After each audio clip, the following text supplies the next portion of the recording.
ഇന്നത്തെ നമ്മുടെ റെസിപ്പി വെറും 5 മിനിറ്റും കൊണ്ട് നമുക്ക് പച്ചമുളക് വെച്ചിട്ട് റെഡിയാക്കാൻ പറ്റിയിട്ടുള്ള നല്ലൊരു റെസിപ്പിയാണ്. അപ്പോൾ അതിനായിട്ട് ഞാനിതാ ഇവിടെ ഒരു 10 പച്ചമുളക് എടുത്തിട്ടുണ്ട്. പച്ചമുളക് ഇതുപോലെ നീളത്തിലുള്ള അധികം എരിവില്ലാത്ത മൂക്കാത്ത പച്ചമുളകാണ് കേട്ടോ എടുത്തിട്ടുള്ളത്. ഇനി എല്ലാ പച്ചമുളകും ഇതാ ഇങ്ങനെ എടുത്തിട്ട് നമ്മൾ ഈ ഒരു ഞെട്ടി ഭാഗം മുതൽ അറ്റം വരെ ഒന്ന് കത്തി വെച്ചിട്ട് ഇങ്ങനെ ഒന്ന് കീറി കൊടുക്കുന്നുണ്ട്. അപ്പോൾ മൂത്ത പച്ചമുളകൊക്കെ ആണെന്നുണ്ടെങ്കിൽ അതിനനുസരിച്ചിട്ട് എരിവ് നോക്കിയിട്ട് അതിനനുസരിച്ചിട്ട് എടുത്താൽ മതി. ഞാനിപ്പോൾ ഇവിടെ മൂക്കാത്ത പച്ചമുളക് ആയതുകൊണ്ടാണ് 10 എടുത്തിട്ടുള്ളത്.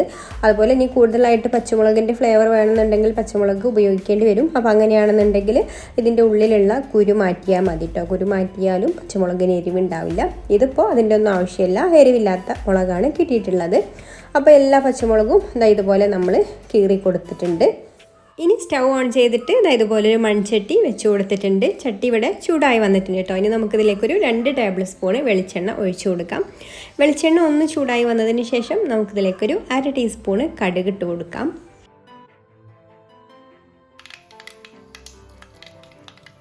കടുക് പൊട്ടി വന്നതിന് ശേഷം ഒരു 1/4 ടീസ്പൂൺ ഉലുവയും കൂടി ഇട്ട് കൊടുത്തിട്ടുണ്ട്. ഇനി ഇതും കൂടെ ഒന്ന് മൂത്ത് വന്നതിന് ശേഷം നമുക്കിതിലേക്ക് കുറച്ച് കറിവേപ്പില ഇട്ട് കൊടുക്കാം.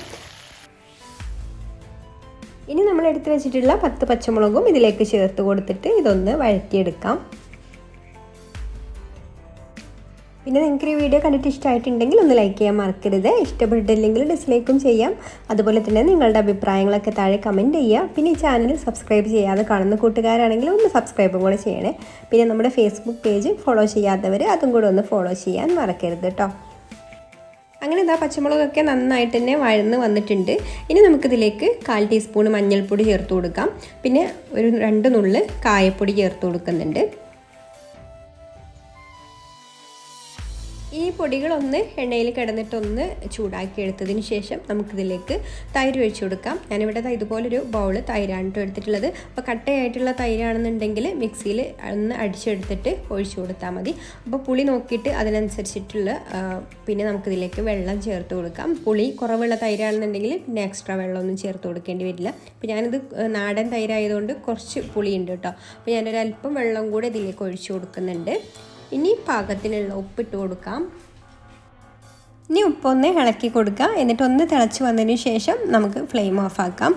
പിന്നെ നമ്മളിത് പെട്ടെന്ന് തന്നെ എടുക്കരുത്. നമ്മൾ ഉണ്ടാക്കി വെച്ച് പിന്നെ ഒരു അരമണിക്കൂർ 1 മണിക്കൂറൊക്കെ കഴിഞ്ഞിട്ട് എടുക്കുമ്പോഴാണ് കേട്ടോ ഇത് കൂടുതലായിട്ട് ടേസ്റ്റ് ഉണ്ടാവുക. അപ്പോഴേ ഉള്ളൂ. അങ്ങനെ കുറച്ച് സമയം ഒന്ന് വെക്കുന്ന സമയത്തായിരിക്കും ഈ ഒരു പച്ചമുളകിൻ്റെ ഫ്ലേവറൊക്കെ ഈ ഒരു തൈരിലേക്ക് അല്ലെങ്കിൽ ഈ കറിയിലേക്ക് ചേരുന്നത്. അതുപോലെ തൈരിൻ്റെ പുളിയൊക്കെ പച്ചമുളകിലേക്കൊക്കെ നന്നായിട്ട് പിടിക്കണം എന്നുണ്ടെങ്കിൽ കുറച്ച് സമയം ഒന്ന് വെക്കണം. ഇനി ഫ്ലെയിം ഓഫാക്കിയിട്ട് ഇതിപ്പോൾ തിളച്ച് വന്നിട്ടുണ്ട്. ഇനി ഫ്ലെയിം ഓഫാക്കിയിട്ട് നമുക്കിത് അടച്ചു വെക്കാം. അപ്പോൾ എല്ലാവർക്കും പെട്ടെന്ന് തന്നെ ചോറിനൊക്കെ ഉണ്ടാക്കാൻ പറ്റിയിട്ടുള്ള നല്ലൊരു റെസിപ്പിയാണിത്. അപ്പോൾ ഇഷ്ടമായിട്ടുണ്ടാവുമെന്ന് വിചാരിക്കുന്നു. അപ്പോൾ ഇനി മറ്റൊരു നല്ല റെസിപ്പിയുമായിട്ട് അടുത്ത വീഡിയോയിൽ കാണാം. താങ്ക്